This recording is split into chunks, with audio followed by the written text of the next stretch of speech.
પશુને, પંખીને, પ્રાણીને જ્યાં જુઓ ત્યાં મારી નાખો. ખબર નહીં પોતાના મોજ શોખ ખાતર આવી રાક્ષસી પ્રવૃત્તિ મનુષ્યની અંદર ક્યારે જન્મી હશે. મિત્રો, તમે આ વિડીયોઝ જોઈ રહ્યા છો જે સોશિયલ મીડિયાની અંદર અત્યારે ટ્રેન્ડની અંદર છે. હજારોની સંખ્યામાં આવા વિડીયોઝ અપલોડ થાય છે. હજારો લોકો એને લાઇક કરે છે અને શેર પણ કરે છે. ખબર નહીં આ મનુષ્યના ખોળિયાની અંદર ભગવાને જે માનવી મૂક્યો છે એ માનવી ક્યાં અદૃશ્ય થઈ ગયો છે. શું બગાડ્યું છે આ પંખીઓએ, શું બગાડ્યું છે આ જીવજંતુઓએ આપણું? ક્યાં આપણા રોટલાની અંદર ફાળ પડાવવા આવ્યા છે? ક્યાં આપણો ધંધો કે રોજગાર એમણે છીનવી લીધો છે? એમની જિંદગી છીનવવાનો મિત્રો આપણને કોઈ અધિકાર નથી. ફક્ત પોતાના શોખ માટે, ફક્ત પોતાના સ્ટેટસ માટે બાણ મારી દેવું, ગોળી મારી દેવી, પથ્થર મારી દેવો અને પંખીડાની નિર્મમ હત્યા કરી દેવી, શું આનાથી મોટો કોઈ ગુનો હોઈ શકે? અરે નાના નાના બચ્ચાઓ માળાની અંદર આ નીલા ગગનને જોઈને, નભને જોઈને રાહ જોતા હોય છે કે આ વિશાળ આકાશની અંદર ઉડતી ઉડતી મારી માં મારા માટે દાણા લઈને, ખોરાક લઈને આવશે. પણ એને શું ખબર કે તારા માટે દૂર દૂર સુધી દાણા લેવા ગયેલી તારી માને મનુષ્યરૂપી રાક્ષસે ખાલી મોજની ખાતર, શોખના ખાતર એને મારી નાખી છે. મિત્રો, પૃથ્વી ઉપર કોરોના જેવી અત્યંત ગંભીર બીમારીઓ આવી રહી છે. કેટલી આફત આવી રહી છે. આફતનું કારણ મનુષ્ય જ છે. મનુષ્યથી વધારે બીજું કોઈ કારણ ન હોઈ શકે. દુનિયાની અંદર સૌથી મોટું ઘાતકીમાં ઘાતકી જો કોઈ પ્રાણી હોય તો તે મનુષ્ય છે. શું કામ નિર્દોષ રીતે આપણે હત્યા કરીએ છીએ ખબર નહીં. આપણને એમ કે આપણું અસ્તિત્વ તો બહુ મોટું છે. અરે આ કુદરત અને આ પ્રકૃતિ તો ખૂબ દયાળુ છે.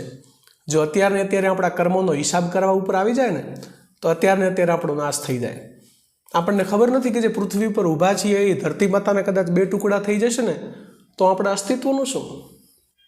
અગાધ સમુદ્ર, હજારો અને કરોડો લીટર પાણીથી ઘેરાયેલા આ સમુદ્રો, એની વચ્ચે નાનકડા ધરતીના ટુકડા ઉપર આપણે જીવીએ છીએ. એ સમુદ્રનું પાણી ફરી વળશે તો આપણું અસ્તિત્વ શું? જે સૂર્યના પ્રકાશથી આપણું જીવન ચાલી રહ્યું છે એનો એ સૂર્ય પૃથ્વીથી 5 કે 10 હજાર કિલોમીટર નજીક આવી ગયો તો આપણું અસ્તિત્વ શું?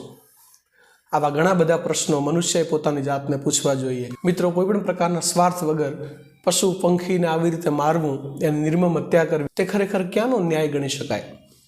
ચકલી, પોપટ, કાબર, મોર જેવા અસંખ્ય પશુ પ્રાણીઓ ભગવાન પાસે જઈને ફરિયાદ કરતા હશે કે આ માનવ જાતિનું અમે શું બગાડ્યું હતું? અમે ક્યાં એમને ચાંચ મારી હતી?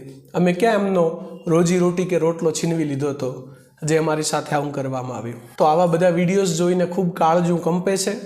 અને એવું નથી કે બધા લોકો એવા જ છે. ઘણા બધા વિડીયોઝ આવે છે જેને જોઈને ખરેખર મજા આવે છે. અરે અમુક લોકો તો એવા છે કે જે પોતાના સમયને, પોતાના પૈસાને જીવદયાની પાછળ ખર્ચી દે છે. અને કોઈક આપણા પુરાણોની વાતોને કાલ્પનિક કહે છે, આપણા ઋષિઓની વાતોને કાલ્પનિક કહે છે. અરે ભલે અમારા ઋષિઓની વાતો તો કાલ્પનિક હોય, પણ મિત્રો એ પુરાણોમાંથી, એ કથાઓમાંથી અમને સમજવા મળ્યું છે કે ઘરમાં ઉતરતો પહેલો રોટલો ગાય માતાનો અને છેલ્લો રોટલો કૂતરાનો હોય. પુણ્ય મેળવવા માટે કીડીને કીડિયા નગરું પૂરવું જોઈએ. મૃત્યુ પછી માતા પિતાને કે કોઈ સ્વજનને જો મોક્ષ અપાવવો હોય તો ગાયને ઘાસ નીરવું જોઈએ. કર્મમાંથી જો મુક્ત થવું હોય તો માછલીઓનું પોષણ કરવું જોઈએ. વિકટ પરિસ્થિતિ હોય, ચોમાસાનો સમય હોય ત્યારે શ્રાદ્ધની અંદર કાગડાઓને પણ ખીર જેવી વસ્તુ આપવામાં આવે છે. આવું બધું જોઈને ખૂબ મજા આવે છે. અરે એટલું જ નહીં, પણ જ્યારે કૂતરો વિયાય છે ત્યારે બચ્ચા અને એની માની કાળજી રાખવા માટે એમને રાબ પીરસવામાં આવે છે. આનાથી મોટું દયાળુ અને નેક મારું ભારત બીજું કયું હોઈ શકે? આ વિડીયો કોઈ જાતિને કે કોઈ ધર્મને ઇન્ડિકેટ નથી કરતું, પણ એવા વ્યક્તિઓ કે જો કોઈ પણ પ્રકારના સ્વાર્થ વગર કે કોઈ પણ પ્રકારના હેતુ વગર આવા પશુ પંખીઓની, જીવોની સેવા કરે છે એ બધાને સેલ્યુટ છે. અને કોઈ પણ કારણ વગર આવા નિર્મમ હત્યાઓ કરે છે, આવા પશુ પંખીઓને મારી અને મોતને ઘાત ઉતારે છે, એવા વ્યક્તિઓને ખરેખર મારી નમ્ર વિનંતી છે કે શું કામ આ ટૂંકી જિંદગીની અંદર આટલા બધા પ્રાણીઓના મૃત્યુના પાપને શિર ઉપર લઈ અને ખબર નહીં આપણે ક્યાં જઈશું. તો બસ વિડીયોને વધારેથી વધારે ફેલાવો અને જીવ હત્યા બંધ થાય અને આપણા સુધી એ નાનકડા પંખીઓનો, પશુનો, જીવજંતુનો અવાજ પહોંચે અને કદાચ આપણે એમને મદદરૂપ બનીએ તો જ કદાચ સાચા માનવી તરીકેનું આપણે એક ઉદાહરણ પૂરું પાડી શકીશું. જય શ્રી કૃષ્ણ.